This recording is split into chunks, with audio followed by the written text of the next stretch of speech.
Welcome back to another video, everybody. We have a lot of very interesting information to discuss here as we get into this next week's trading week relating to Nio as well as SoFi stock here. In addition, we're also going to be covering the charts on these two individual names here so that you guys have a better understanding of what to expect next in the short term. So before we get into all of that information, everybody, if you guys do enjoy the information and analysis I provide for you guys in these videos here, make sure you go down and hit that like button. Costs you nothing to do it, but it helps me out a whole lot in spreading this information out to as many people who actually want to learn. And again, if you're not subscribed yet, make sure you guys are and turn on notifications so you're notified every time these videos do end up getting posted live. And as always, massive shout out to all the members of my private trading and investing community. Less trades, more profits. Again, guys, we could not have asked for a better start to the 2026 trading year here. And special shout out to all of you new members that are coming in here and just proving to everybody that this stuff that I'm teaching here really does not take very long to learn at all. And you guys are easily able to come in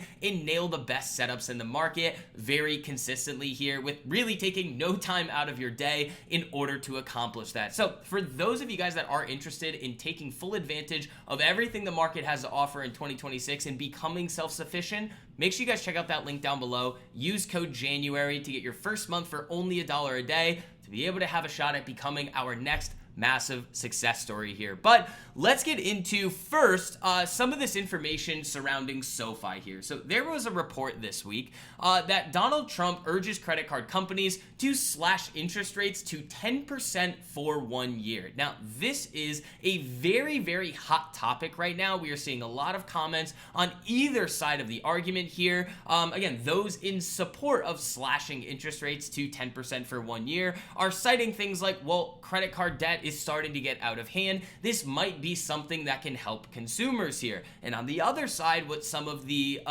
let's say, market participants are saying is, whoa, hold on, if you slash interest rates to 10% for 1 year, well, a lot of these credit card issuers are not going to be able to offer credit lines or really have any credit availability to higher risk borrowers here, who in some cases are the ones that need this credit the most. So again, we don't necessarily know if this is actually going to get enacted. There are a lot of different steps that need to be accomplished in order for this to actually go through, but this type of news can easily affect things like SoFi in the near future here. Now, what we also have to think about is, again, midterms are coming up, and comments like this and proposals like this are pretty populist, and we could easily see this being some sort of a pandering measure to the masses to try and garner votes for the upcoming elections here. But what I want to point out here is that SoFi would be affected by this. SoFi Unlimited 2% credit card terms and conditions,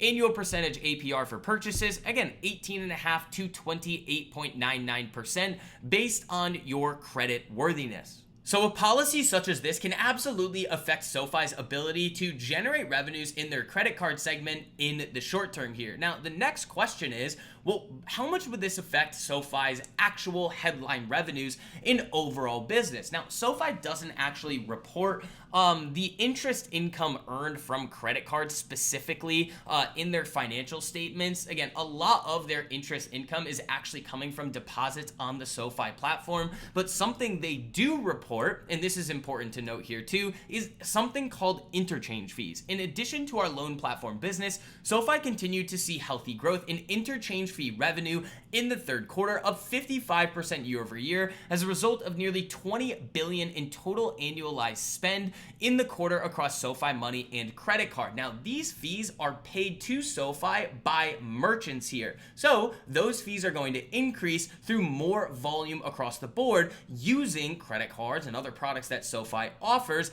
at these merchants. Now, bringing this back to some of these first order effects that we were talking about previously, if this policy or proposal were to actually be enacted and these higher risk borrowers were no longer able to have access to these types of products here, well, the volumes at these merchants with these products would go down, and the interchange fee revenue that SoFi was receiving would also go down, along with some of this interest income that they would be receiving here. Now, Anthony Noto, the CEO of SoFi here, actually has almost a little bit of a counterpoint to this, or a glass half full idea of what could happen next. And there's a lot of people that are very bullish on this prospect across social media. And again, as we outline some of these negative elements here of a proposal such as this, we also have to talk about some of the positives here. So here is the quote from Anthony Noto here in the post that he made. Yes, sir, if this is enacted, and that's a big if, though part of me hopes it is, we would likely see a significant contraction in industry credit card lending.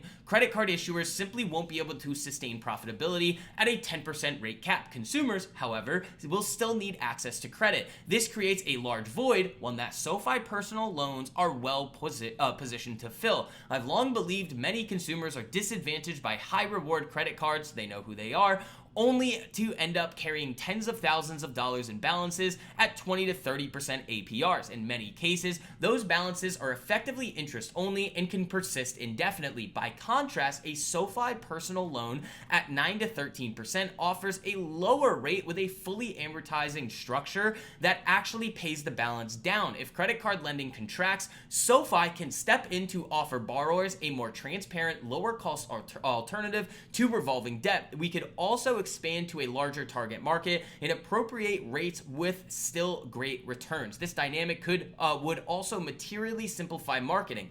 Today, credit cards win the acquisition battle because consumers don't realize they're signing up for high interest, long duration debt until they're already deep in it. Only then do many borrowers find SoFi as a solution to an existing problem. If credit card lending contracts, SoFi personal loans become the solution before the problem exists, not after. SoFi marketing shifts from debt consolidation to smart upfront financing. Bottom line, less credit card lending could translate directly into more personal loan demand for SoFi. Giddy up. Also, if this scenario plays out, underwriting discipline and borrower education become even more important. SoFi's advantage isn't just price, it's helping customers exit debt, not revolve in it. So what Anthony Noto is effectively saying here is he's providing a mid to long-term solution to this proposal coming in the short term, and potentially lowering the amount of credit card revenues and interchange fee revenues that SoFi is able to receive. Now, this does not necessarily mean that SoFi is going to just gap up significantly Monday at the open here, because we are still going to be dealing with these first short-term effects if this policy were to actually be enacted, and that is a revenue decline in SoFi. So now let's take a little bit of a look at the chart of SoFi and kind of get a better understanding of what we're seeing. Now, in my opinion here, SoFi is currently in a period of no man's land with a little bit of a bullish tilt here, especially when we look at this on the weekly time frame, when we continuously see this consolidating and chopping around at the highs. Now, for those of you guys that have been around this channel for a while, you guys know I'm in at SoFi at $6.60, and then I also outlined it again for you guys on this weekly breakout here at $13.60. So you had two amazing opportunities to get into this name here if you had been paying attention to a lot of the ideas that I have been sharing on this channel here on Twitter, and specifically within the LTMP community. Now, at this point in SoFi here, we just have to remain thesis driven. We got to roll with the punches as they come in, because as we all know, stocks are not going to go up in a straight line forever, and there are always going to be hurdles and speed bumps along the way, and I think this is going to be potentially one for SoFi in the short term here. I don't think this is really going to be changing a whole lot to the broad thesis moving forward. So generally here, SoFi is not a name that I am going to go out and really hunt for a short-term trade idea to the upside here, and it's definitely not one that I want to short at these levels right now. This is a name that you can kind of sit back, relax, and enjoy the gains that we all have being in at these very low levels here. Now, I do want to talk a little bit about Nio stock here as well, some of the most relevant pieces of news here, and obviously talking about this chart here. So, what have we seen out of Nio over the last couple of months? Well, obviously, we saw a massive push to the upside here. Congratulations to all of you guys that are in LTMP with us that nailed this one for over 1,000% on the options here. Well, again, that was one of the 35 plus 10x trades there handed out to all of you guys in that time frame. So again, extra congratulations to all of you guys that are in there with us, but we have seen nothing but aggressive sell-off on Nio here after we saw those highs almost at $8. Now, when we think about that type of movement to the downside here, we would then think, well, there has to be really, really negative pieces of news coming out of this name here. And that is actually not the case at all. When we take a look at this headline right here too, Nio's ES8 December sales of 22,258 units propel it to China's best-selling large SUV. For those of you guys that do not know, the Chinese electric vehicle market is incredibly competitive. So seeing Nio be at the kind of mid to upper end of the price points here and also becoming the best-selling large SUV in China in December of 2025 here is a very positive development. Then we also have these updates here as well. Nio Firefly reaches 40,000 unit delivery milestone. Again, Nio's Onvo and Firefly sub-brands are aimed at playing the mass market in volume game here to really get over that profitability hump that they have been talking about time and time again here. So why is Nio actually selling off so aggressively in the short term here? And it all comes down to everything that I have been saying about Nio over the last couple of months that we have been covering this.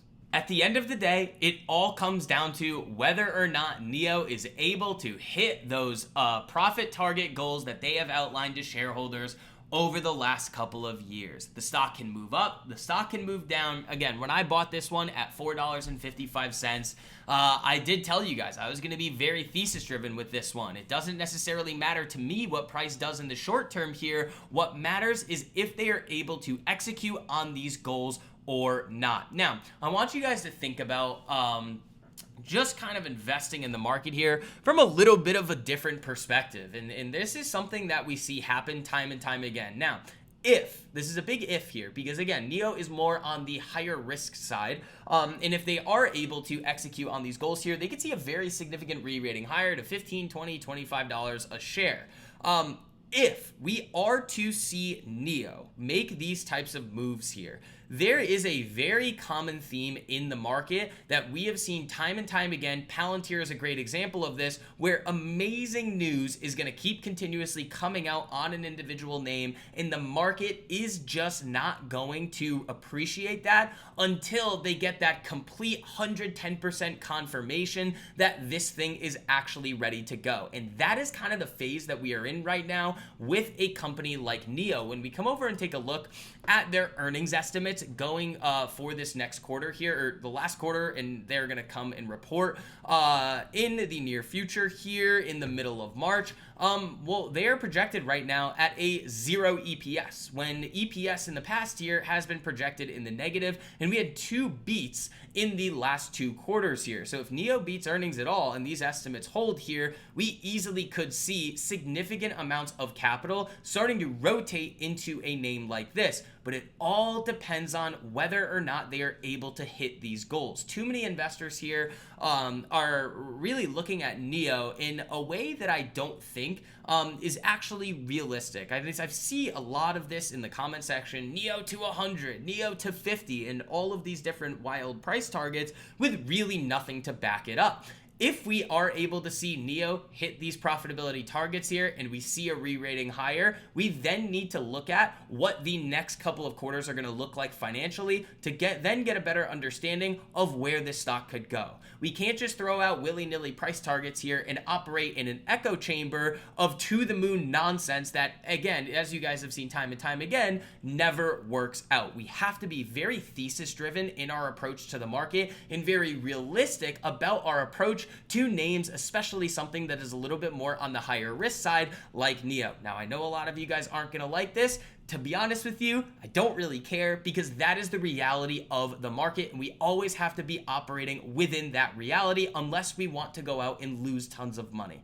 Again, guys, do you think I got to where I am today with one of the most successful trading and investing groups out there, or any of the other really successful market participants of all time got to where they were by sitting in those echo chambers, not listening to the available information, throwing money at individual names with no thesis? No.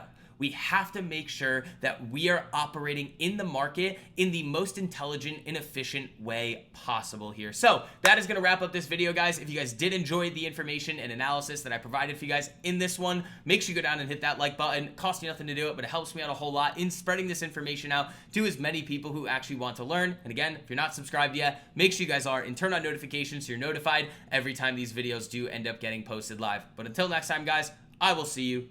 Peace.